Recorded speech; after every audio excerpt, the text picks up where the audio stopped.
Xorijda ilm olish orzusi. Uni yurt manfaatiga bog'lay olganlar esa el-u yurtning haqiqiy umididir. Prezidentimiz tashabbusi bilan yo'lga qo'yilgan El-yurt umidi jamg'armasi bugun minglab yoshlarni orzulari sari yetaklamoqda. Xalqaro huquq, ta'lim, innovatsiya, tibbiyot bu yo'nalishlarni hali uzoq davom ettirish mumkin. E'tiborlisi esa endi bu sohalarda ham o'zbek yoshlari dunyoning nufuzli oliygohlarida tahsil olmoqda.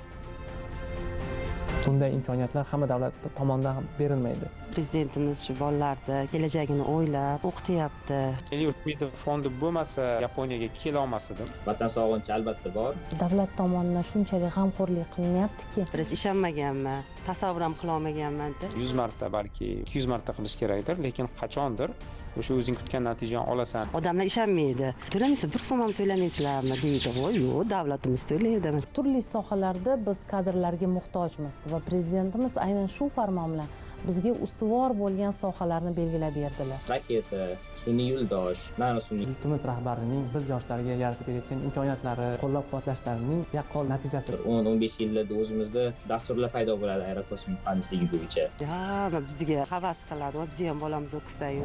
Zamonaviy, bilimli, yuqori malakali kadrlar mamlakatimizning dunyo hamjamiyatidagi nufuzi, istiqbolini belgilaydi. Yurtimiz ravnaqi yo'lda kamarbasta bo'ladigan yoshlarga ehtiyoj doim katta. Ana shu maqsadni ro'yobga chiqarish uchun 2018-yil prezidentimiz tashabbusi bilan El-yurt umidi jamg'armasi tashkil etildi. Quvonarlisi shuki, bugun jamg'arma yurtimizning olis va yaqin hududlarda istak va maqsadlari sari intilayotgan yoshlarning orzulari ro'yobiga aylandi.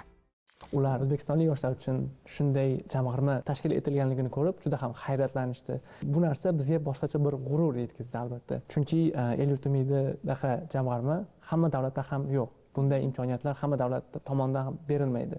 Davlatimiz rahbari tomonidan biz yoshlarga qaratilgan shunday bir imkoniyatlar o'z maqsadlarimiz yo'lida tezroq va ko'proq harakat qilishga undaydi. Bu biz uchun ikki barobar turtki hamda motivatsiya beradi. Bu imkoniyatlardan albatta unumli foydalanyapman hamda o'z tadqiqot ishimni boshlaganman. Yildan yilda mana shu imkoniyatlar bizda oshib ketyapti. Yoshlarimiz ham juda ham katta potensialga ega bo'lib, o'sha universitetdan o'zida 100% grantlar olishga harakat qilishyapti. Shayxiyotda 7 ta yoki 8 ta odam bor O'zbekistonda. O'tgan yilda El-yurt umidi jamg'armasida yana 2 ta magistratura uchun odam bor edi. Chet elda orttirgan barcha tajribani yig'ib, yoshlarimiz O'zbekistonga qaytib tajribasini o'z davlatimizni rivojlantirishga yo'l qo'ysalar, biz juda ham katta natijalarga erishamiz. Kelajakda yoshlarga tavsiyam, eng asosiysi o'zingizni xohish bo'lishi kerak. Maqsad qo'ysangiz, sekin-asta maqsadingizga erishasiz. Bizni kafedrada hozirgacha chet elliklar juda kam bo'lgan. Chunki to'g'ri vrachlar, shifokorlar yoki professor shu darajadagi odamlar ingliz tilini yaxshi bilishadi, yaxshi gaplashishadi, lekin masalan siz jarrohlik amaliyotida yoki laboratoriyada ma'lum bir hamshiralarni yoki texnik xodimlarning yordamidan foydalanmoqchi bo'lsangiz, ular ingliz tilini yaxshi bilishmaydi. O'z-o'zidan yapon tiliga ehtiyoj tug'iladi. Bu yoqqa kelib men bitta narsani tushundimki, 100 marta balki 200 marta qilish kerakdir, lekin qachondir o'sha o'zing kutgan natijani olasan. Kim bilandir raqobat qilish kerak emas ekan. Faqat raqobat kim bilan bo'lishi kerak, ya'ni o'zi bilan qilish kerak ekan. Ilmda yurish bu qiziq serial ko'rishga o'xshaydi. PhD ga masalan Yaponiyaga kelguncha bo'lgan eng katta maqsadim PhD darajasini olish bo'lgan. PhD bosqichida bo'lib turib, endi keyingi maqsadimiz, ya'ni bundan ham kattaroq. Kecha bitta narsani o'rgangan bo'lsam, bugun yana yangi narsalarni o'rganishga harakat qilaman. Dasturimiz orqali AQSh, Buyuk Britaniya va Yaponiyaning nufuzli oliygohlariga sayohat qilamiz. Ayni mamlakatlarda tahsil olayotgan yurtdoshlarimiz bilan suhbatlashib, ularning faoliyati, bugungi kundagi ta'lim jarayonlari haqida sizga ma'lumot beramiz. Saidjahon Tursunov, AQShning Arizona universiteti 4-bosqich talabasi, yo'nalishi davlat boshqaruvi va siyosati. Bolaligimdan chet elda, ya'ni nufuzli universitetlarda o'qish orzuim bo'lgan. Bu orzuyimga El-yurt umidi jamg'armasi asosiy turtki, asosiy yordam bo'la oldi deb faxr bilan ayta olaman. Oddiy oila farzandi bo'lganimga qaramasdan, AQShning nufuzli universitetiga qabul qilish bu bilmadim, juda ham katta yutuq deb qabul qilganman. Juda ham katta faxr, baxtni his qilganman. Chet elda universitetda qabul qilingan hamda o'qiyotgan ilk farzandman. Bu yangilikni oilam bilan bo'lishgandan so'ng ham ular juda ham xursand bo'lishgan. Shohjahon Qarshiyev, Buyuk Britaniyaning Sheffield universitetida noyob sohalardan hisoblangan aerokosmik yo'nalishda tahsil olmoqda. Men oilamda eng katta farzandiman. Ota-onam har doim chet el topshirsang, yaxshiroq tajriba orttirasan deb har doim menga motivatsiya berishgan, har doim qo'llab-quvvatlashgan. Muhandis bo'laman deb maktab davrida shu aniq qanday qiziqishim bo'lgan, ya'ni matematika va fizika soha juda ham qiziqarli, menda xohish bo'lgan. harakat qilganman. El yurt umidi jamg'armasi katta bir yordam bergan. Boshqa davlatlardan kelgan studentlar ham ko'p. Kursdoshlarimga aytganimda, mening davlatim menga barcha o'qish xarajatlarimni, uy turish xarajatlarim, ovqat, barcha xarajatlarimni to'laganligi uchun ular har doim hayron qolar ekan, qanday ular qoplayapti buncha pulni deb. 3-yilim Buyuk Britaniyada. Vatan sog'inchi albatta bor. O'zimizda milliy taomlarimiz, o'zimizda millatimiz, odamlarimiz sog'inaman. Hozir qo'ldan kelgancha barcha imkoniyatlarni ishlashga harakat qilyapman. Bitirib kelganimizdan keyin kelajakda o'z davlatimizda katta yordam berishga harakat qilamiz. Ilm sarhad bilmaydi deb bejizga ta'kidlashmaydi. Bu yo'lga shaxdam qadamlar bilan kirgan Ulug'bek Yaxshimurodov ham Yaponiyaning Osaka universitetida doktorantura bosqichida tahsil olmoqda. Buxoro viloyati Shofirkon tumanidagi 3-ixtisoslashtirilgan maktabda o'qiganmiz. Yaponiyaga kelguncha bo'lgan muddatda, ya'ni o'rtacha 2 yil muddatda Buxoro davlat tibbiyot institutida turli lavozimlarda ishlab, keyin bu yoqqa o'qishga kelganman. Kardioxirurgiya yo'nalishi bo'yicha 4-bosqich doktorantiman. O'qishim 2022-yil aprel oyida boshlangan. El yurt umidi fondi bo'lmasa, Yaponiyaga kela olmas edim. O'qish muddati o'zi tibbiyot yo'nalishi uchun doktorantura 4 yil, qolgan yo'nalishlar uchun 3 yil hisoblanadi. Yaponiyada universitet kasalxonasida juda ko'p kasallar qabul qilinadi. Universitetni laboratoriyasida tekshiruvlar, ya'ni tajribalar o'tkazamiz. Doktoranturada o'qib turib, Osaka universiteti kasalxonasida fellowship ham olib boryapman. Kasalxonadagi supervizorni qo'l ostida jarrohlik amaliyotlarida qatnashishga ruxsat berilgan va bir vaqtning o'zida professor bilan birgalikda kasal qabul qilamiz. Andijon viloyatidanman. Mehnatkashlar oilasida tavallud topganman. Otam muhandis, oyim esa uy bekasi. Maktab bitirganimizdan so'ng bir nechta xalqaro universitetlar hamda davlat universitetlariga qabul qilinganimdan keyin Turinni tanlashda qaror qilganman va shu yerda 2020-yil ilk bor talabalik baxtiga sazovor bo'lganman. Bu yerda o'qish mobaynida professorlarimning maslahatlarini olib, o'zimni yana ham ko'proq rivojlantirish hamda o'sish maqsadida izlanishlar olib borganman. Prezidentimiz tashabbuslari bilan qayta tiklangan El yurt umidi jamg'armasi tanlovi haqida eshitib, El yurt umidi jamg'armasi tanloviga tayyorgarlik ko'rishni boshladim. Professorlarning tadqiqotlari ommabop bo'lganligi, muhimligi jihatidan va o'zimga yoqqanligi uchun Arizona universitetini tanlaganman. 2022-yil aprel oyida El yurt umidi stipendianti deb tanlanganmiz. Bir farzandning yutug'i el yurt uchun qancha faxr bo'lsa, ota-ona uchun 2 hissa g'ururdir. Bugun Nargiz opa ham ana shunday baxtli onalardan. Biz oddiy oilamiz. Agar mana shunaqa o'tdim deganda birinchi ishonmaganman. Tasavvur ham qila olmaganman-da. Biz hech ham pul to'lamaymiz. Mana shu davlatimiz, prezidentimiz shu bolalarni kelajagini o'ylab o'qityapti.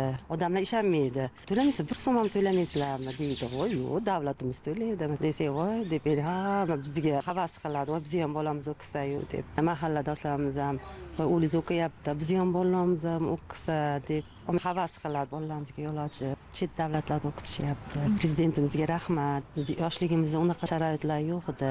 Bitirib kelib davlatimizga munosib hissasini qo'shadi.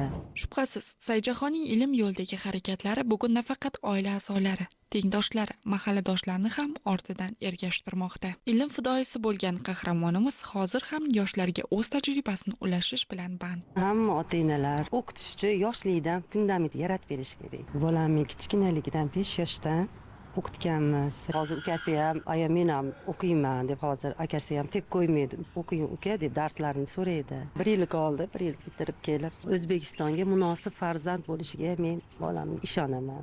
Yoshlarimiz ilmiy tadqiqot ishlari orqali ham jamiyat uchun manfaatli bo'la oladigan katta maqsadlarni ko'zlagan. Tadqiqot ishim universitetdagi professorlarim hamda mentorlarim tomonidan ham juda ham yaxshi, ijobiy qabul qilindi.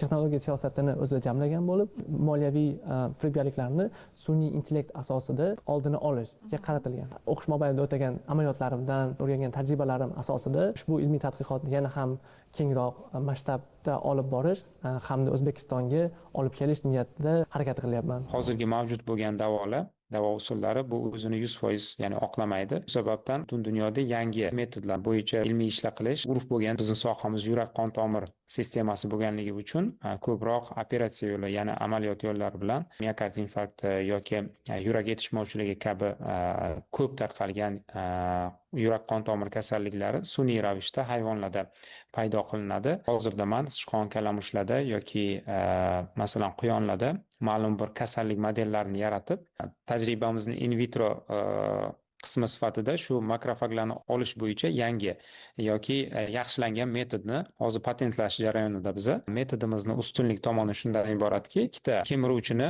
dan olingan hujayralarni sinab ko'rdik, ya'ni sichqon va kalamushlardan. Ya'ni metodimiz ikkala kemiruvchida ham ishlashini ko'rsatdi, ya'ni foydali ekanligini. Bu birinchi, ya'ni yutuqli tomoni hisoblanadi. Bizni metodda masalan 2 millionta hujayra ekiladigan bo'lsa, 5 kundan keyin yoki 120 soatdan keyin shu hujayralarning soni 4 milliongacha yetishi yoki undan ham ortishi kuzatilgan. Ya'ni bu degani 200% gacha samaradorlikka erishilgan. Laboratoriya sharoitida hozirgi metodimizda biz shu muddatni 5 kungacha qisqartirdik. Ya'ni 120 soat ichida oldingidan yaxshiroq bo'lgan sifati M2 makrofaglarni oldik in vitro usulda. Talab qilingan tekshiruvlardan o'tdi. Yaponiyani o'sha patentlovchi tashkiloti tomonidan, Osaka universiteti tomonidan metodni patentlash uchun rasmiy ariza topshirildi. El-yurt umidi, uning zamirida eng muhimi mamlakatning umidi bor. Dasturimiz qahramonlari ham ana shu umidni mas'uliyat deb yo'lga otlangan.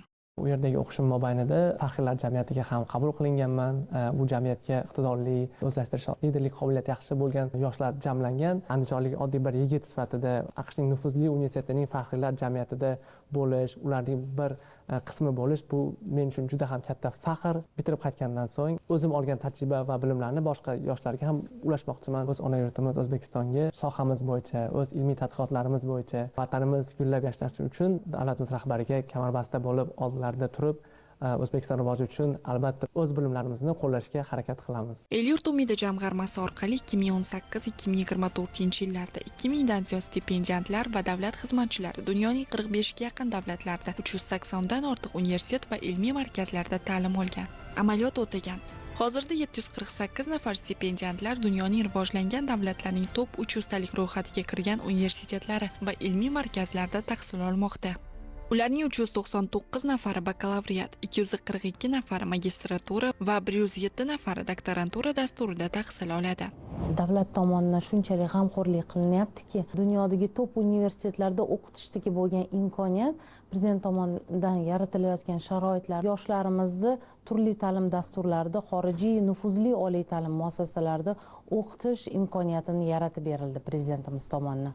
Bu bakalavriatda, bu magistratura va doktorantura yo'nalishlari bo'yicha. Yangi qo'l qo'yilgan farmon bilan hozir ham vakolatlarimiz, ham huquqlarimiz kengaygan. Shuningdek, prezidentimiz sohada bilimi bor, salohiyati bor va amaliy ko'nikmalarni shakllantirish va tajribani orttirish uchun davlat xizmatchilarimiz, bu vazirliklar, idoralarning xizmatchilari hamda oliy ta'lim muassasalari, ilmiy tadqiqot markazlari, tahliliy markazlar xodimlarini 1 oydan 6 oygacha bo'lgan maqsadli stajirovkalar belgilanishi ham nazarda tutildi. Yurtimizda biz yoshlarga yaratib berayotgan shart-sharoitlar hamda imkoniyatlarni alohida ta'kidlash joizki, yaqqol bir misol bizning universitetimizda, ya'ni Arizona universitetining o'zida 100 dan ziyod o'zbekistonlik talabalar o'qiyapti.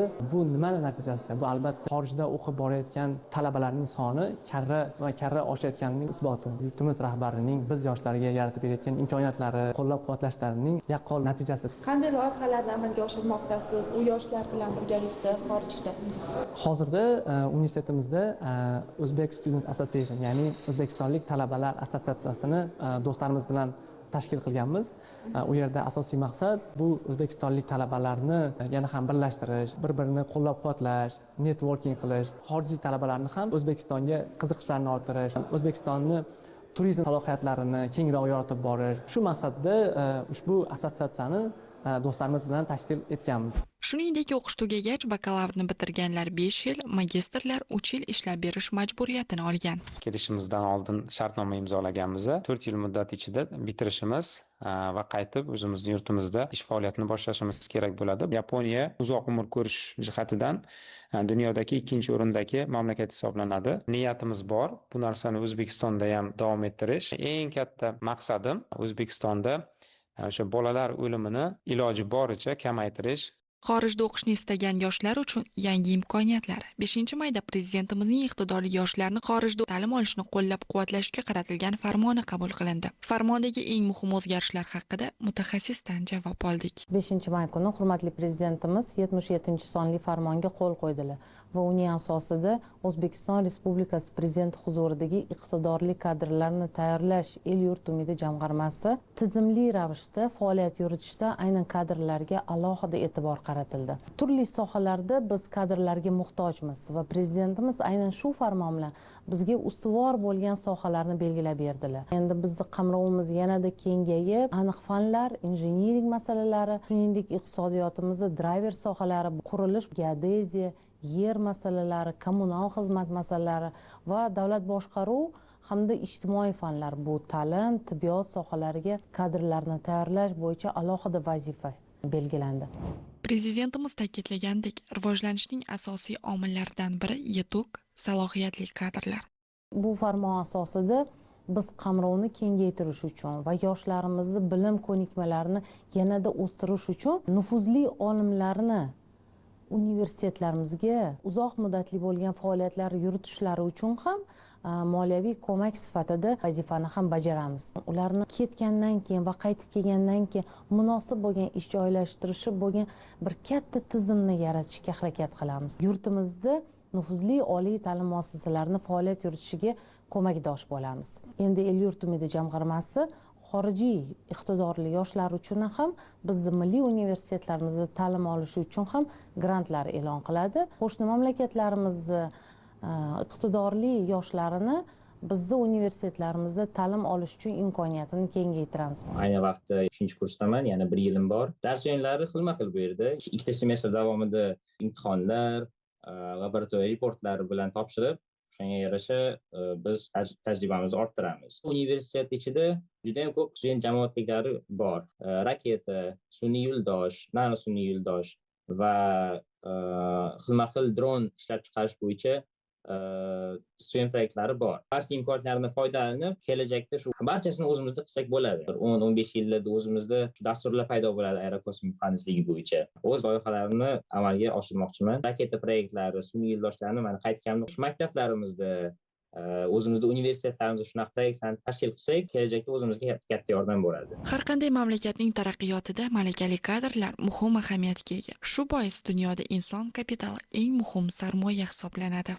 Hurmatli prezidentimiz shunday bir vazifa qo'yildiki, O'zbekiston barcha hududlaridan o'sha iqtidorli yoshlarni aniqlash, ularga shu sharoitda yetkazish, boshqa xorijiy mamlakatlar tajribasini o'rgangan holda yangiliklar ham kiritildi. Bu o'ziga xos jihati shundan iborat bo'ldiki, biz endi El-yurt umidi jamg'armasida ota-onalar kengashini tuzish masalasi vazifa qilib qo'yildi. Har bir qabul qilinayotgan qarorlar, amalga oshirilayotgan harakatlar ota-onalar bilan birgalikda, hamjihatlikda amalga oshiramiz. Men o'ylaymanki, bu jamiyatdagi bo'lgan ham fikrlarni o'rganishga bizga, ham buni keng yoyishga O'zbekistonda xizmat qiladi. Kelgusi dasturlarimiz orqali ham xorijda tahsil olgan yoki olayotgan yurtdoshlarimiz bilan suhbatlashib, ularning faoliyati, boy tajribasini sizga ham ulashishga harakat qilamiz. Zero bu siz va bizga ham shijoat baxshida etib, maqsadlarimiz yo'lida tezroq odimlashga xizmat qilsa, ajab emas.